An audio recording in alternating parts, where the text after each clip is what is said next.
आज की full detail video होने वाली है कार वॉशिंग के ऊपर। डिटेलिंग स्टूडियो में जिस वॉशिंग के 1000 से 1500 रुपए चार्जेस किए जाते हैं, उसमें आखिर ऐसा खास क्या होता है। तो भाई ये सारे प्रोडक्ट मैंने आपके सामने रखे हैं, इसको हम वॉशिंग के अंदर यूज करेंगे। किस तरीके से यूज करना है ये मैं बताऊंगा। अगर आपको किसी भी प्रोडक्ट की फुल डिटेल वीडियो देखनी है तो आप डिस्क्रिप्शन में जाके देख सकते हो। तो इस वीडियो में आपको 20 पॉइंट्स बताऊंगा जिससे आप खुद घर पर ही डिटेलिंग स्टूडियो जैसी वॉशिंग कर सकते हो। पॉइंट नंबर 1, यदि आप अपनी गाड़ी को रात को धोते हो या फिर डायरेक्ट सनलाइट में धोते हो तो वो करना छोड़ दो, क्योंकि अगर आप डायरेक्ट सनलाइट में अपनी गाड़ी को धो रहे हो उस टाइम पे आपकी गाड़ी पे हार्ड वाटर मार्क्स पड़ रहे हैं। साथ ही साथ अगर आप नाइट टाइम में धो रहे हो तो उस टाइम आपकी गाड़ी पे बहुत सी जगह पानी ऐसी जगह रुक जाएगा जो रस्टिंग का इशू भी बन सकता है। और कार डिटेलिंग के जितने भी प्रोडक्ट होते हैं 99% प्रोडक्ट हमें सनलाइट में यूज नहीं करने चाहिए। जितने भी प्रोडक्ट है, कोई सा भी प्रोडक्ट ऐसा नहीं है जिसको हम सनलाइट में यूज कर सकते हैं। और जो सबसे बेस्ट टाइम होने वाला है हमारी कार की वॉशिंग के लिए वो होने वाला है मॉर्निंग का। जैसे कि सुबह अप्रोक्स 7 बजने वाले हैं, 7 बजे हम अपनी गाड़ी को वॉश कर रहे हैं। सनराइज से पहले पहले आपको अपनी गाड़ी की वॉशिंग कर लेनी है।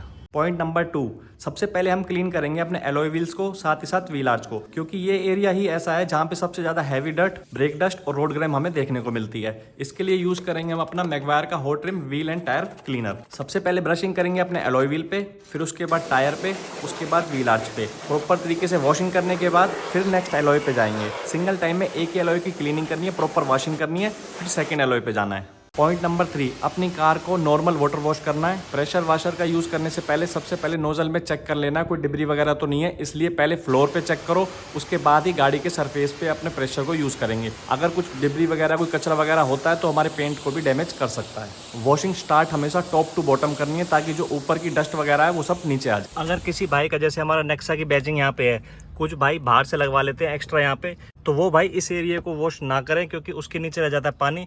चाहे आप एयर ब्लो कर लो या वैसे कर लो, वो अंदर फंसा ही रह जाता है, जिसकी वजह से यहाँ पे रस्टिंग का इशू आता है। जिसकी बैजिंग यहाँ पे हो रही है प्लास्टिक के ऊपर है तो ठीक है, यहाँ पे बैजिंग करवा रखी है तो उसके अंदर पानी रुकता है, वो यहाँ से वॉश ना करें, सिर्फ वेट माइक्रोफाइबर से क्लीन कर लें। पॉइंट नंबर 4, इसमें हम क्लीन करेंगे जितने भी हमारी गाड़ी के कॉर्नर्स हैं जो कि नॉर्मल वॉशिंग में नहीं हो पाते। अगर आपकी गाड़ी में हार्ड वाटर मार्क्स हैं तो आप टचलेस शैम्पू का यूज कर सकते हो। अगर आपके कॉर्नर्स पे हार्ड वाटर मार्क्स नहीं है तो नॉर्मल आप पीएच न्यूट्रल शैम्पू का भी यूज कर सकते हो। जैसे कि एरिया हो गए कुछ ORVM, fuel cap, plastic trim के कॉर्नर्स, साथ ही साथ फ्रंट ग्रिल या फिर डोर का रबड़ वाला एरिया। पॉइंट नंबर 5, जब भी हम अपनी कार की वॉशिंग कर रहे हैं तो हमें कंडेंसर और रेडिएटर की वॉशिंग भी साथ साथ कर लेनी है। इससे हमारी गाड़ी की एसी की कूलिंग, साथ ही साथ इंजन की परफॉर्मेंस अच्छी रहेगी।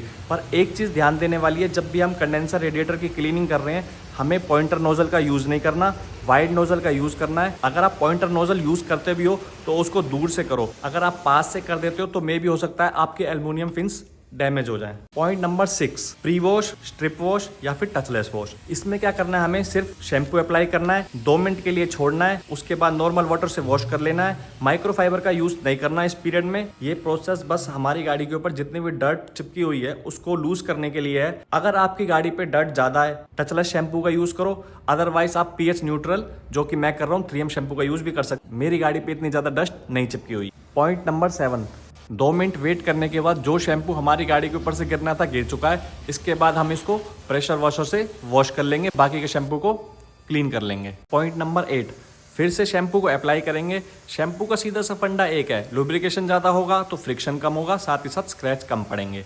इस बार आपको पीएच न्यूट्रल शैम्पू का यूज़ करना है, जो कि मैं 3M का यूज़ कर रहा हूँ। अब बात करते हैं माइक्रोफाइबर कैसे अप्लाई करना है। तो सबसे पहले अपने वाइपर ब्लेड को ऊपर कर लेंगे। वाइपर ब्लेड ऊपर करने के बाद सबसे पहले स्टार्ट करेंगे विंडशील्ड से, इसको डाउनवर्ड की तरफ लेके आएंगे।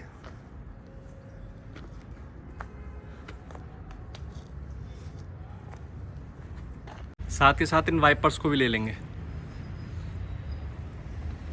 और फिर डाउन कर देंगे।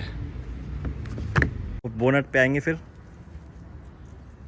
जितने भी डाउनवर्ड एरिया है ना जो स्लोप में है पहले उनको कवर करना है।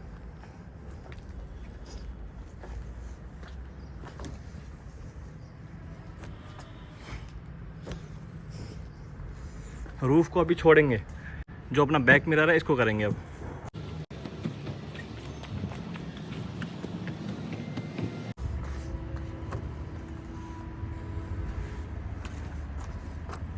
अब हमारी गाड़ी के ऊपर डस्ट नहीं है बिल्कुल भी, इससे स्क्रैचेस आने के चांसेस बहुत कम है।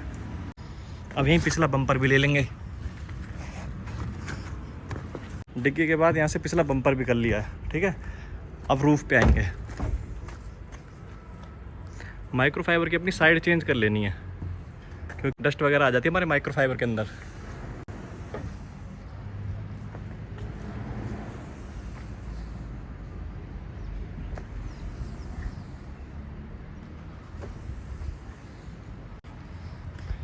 इसको विंडशीट पे ला के छोड़ देंगे। ऐसे नहीं करना कि माइक्रोफाइबर रूफ से वहाँ से स्टार्ट करा फिर इसके ऊपर मार रहे हैं, नहीं, विंडशीट पे ला के छोड़ देना है इसको।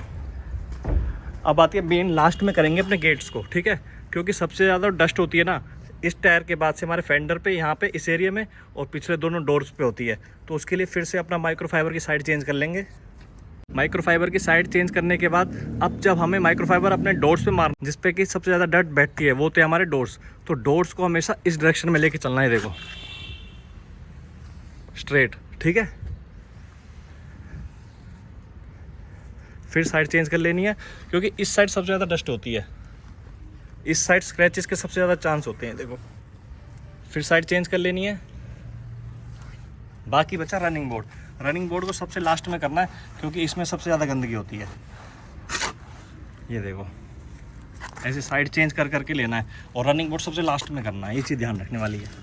इस तरीके से हम अपनी पूरी गाड़ी पे माइक्रोफाइबर यूज़ करेंगे। सबसे पहले विंडशील्ड, फिर बोनट, फिर पिछला गिलास, फिर डिग्गी, फिर उसके बाद रूफ, फिर पिछला बम्पर, फिर अगला बम्पर, उसके बाद लास्ट में ये चारों डोर्स। पॉइंट नंबर 10, फिर से वाटर वॉश कर लेंगे। इस बार जो हमारा प्रेशर होगा उसका नोजल हम पॉइंटर रखेंगे। वाइडर नोजल करने की कोई जरूरत नहीं है, हाई प्रेशर का यूज़ कर सकते हैं। पॉइंट नंबर 11, एयर ब्लोअर का यूज़ करेंगे, क्योंकि बहुत से एरिया ऐसे हैं जहाँ पे हम माइक्रोफाइबर का यूज़ नहीं कर सकते। जैसे कि हमारे जो गेट के होल्स हैं जहाँ से वाटर ड्रेन होता है, वहाँ पे एयर ब्लोअर का यूज़ करेंगे। यहाँ पे पानी रुक जाता है, डस्टिंग का इशू आ जाता है। साथ ही साथ डोर हैंडल पे यूज़ करेंगे, लाइट्स के कॉर्नर्स पे यूज़ करेंगे, फ्रंट ग्रिल पे यूज़ करेंगे, ORVM के अंदर यूज़ करेंगे, वहाँ पे हम माइक्रोफाइबर का यूज़ नहीं कर सकते। पॉइंट नंबर 12, एक ड्राइंग माइक्रोफाइबर का यूज़ करेंगे, जिसका GSM मिनिमम 500 तो होना ही चाहिए, या 700-800 बेस्ट रहेगा। कार के बॉडी पार्ट्स के साथ साथ अपनी गाड़ी के विंडशील्ड और साथ ही साथ ग्लासेस को भी ड्राई कर लेंगे।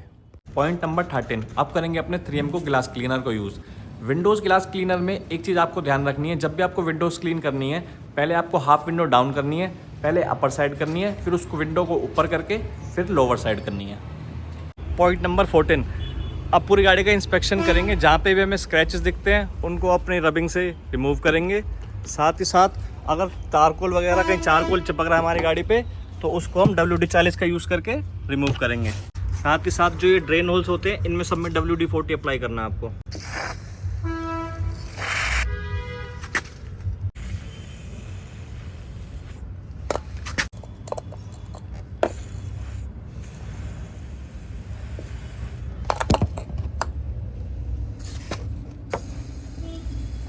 इस तरीके से जितने भी ड्रेन होल्स हैं ना, ये सब में आपको अप्लाई करना है। यहाँ से आप अप्लाई करोगे तो वहाँ से पानी निकलना स्टार्ट भी हो जाएगा। एक बार को देखो, इतना हमने घेरा नहीं है जितना पानी टपक रहा है, वो आधा पानी है उसके अंदर।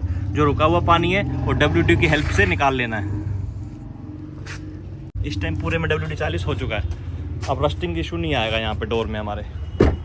पॉइंट नंबर 15, पूरी गाड़ी की वॉशिंग प्रॉपर तरीके से कर लेते हैं, उसके बाद कुछ पेंट प्रोटेक्शन नहीं करते तो इतनी मेहनत करने का कोई फ़ायदा नहीं है। इसलिए पॉइंट नंबर 15 है हमारा, कोई ना, चाहे वैक्स लगाओ, चाहे सीलेंट लगाओ, चाहे सेरेमिक स्प्रे कोटिंग लगाओ, कुछ भी लगाओ, लेकिन कुछ ना कुछ प्रोटेक्शन के लिए अप्लाई ज़रूर करना है।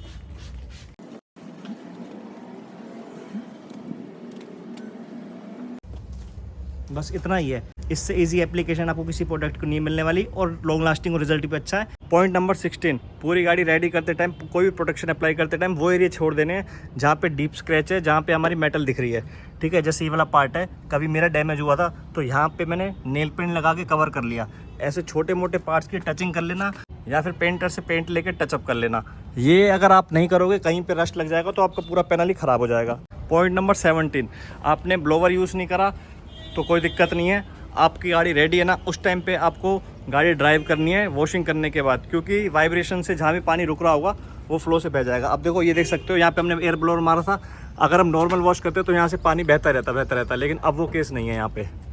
पॉइंट नंबर 18 के अंदर मैं आपको काफ़ी सारा टिप देता हूँ। पहला, ट्री सप होता है, जैसे कई गाड़ी पेड़ के नीचे खड़ी करते हैं, कुछ पानी लिक्विड सा गिरता है, उसके नीचे खड़ी नहीं करनी। अगर आपकी गाड़ी के ऊपर ये ड्रॉप दिखती हैं एट ए टाइम ही वॉश करो गाड़ी को, नहीं तो वो आपके पेंट को डैमेज कर सकती हैं। ऐसे ही सेम बर्ड पूप का एसिडिक होती है, वो भी पेंट को डैमेज कर सकती है।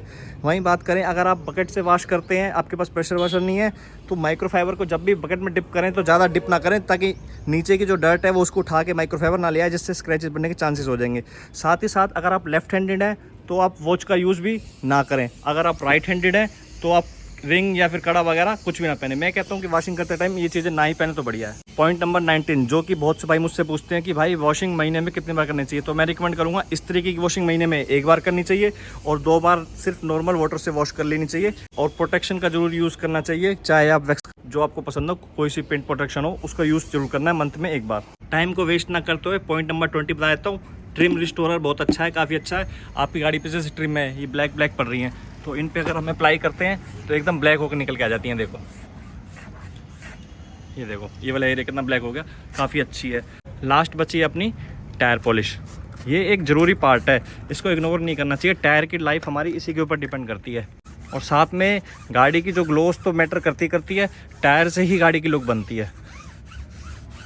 तो 20 जो हमारा पॉइंट है मैंने आपको बताया, उसमें मैंने दोनों पॉइंट कवर कर लिए, एक ट्रिम का भी, साथ ही साथ टायर का भी। और जो भी काम हमने इस वीडियो में करें, साथ ही साथ जो प्रोडक्ट यूज़ करें, उनकी वीडियो आप प्रॉपर डिस्क्रिप्शन में जाके चेक कर सकते हो, फुल वीडियो आपको मिल जाएगी। अगर किसी भाई को कोई प्रोडक्ट परचेस करना हो तो छोटी सी रिक्वेस्ट है भाई, हर वीडियोस के एंड में आपको उस प्रोडक्ट का लिंक भी मिल जाएगा, वहाँ से जाके परचेस कर सकते हो। इस वीडियो में इतना ही, मिलते हैं भाई उसे नेक्स्ट वीडियो में।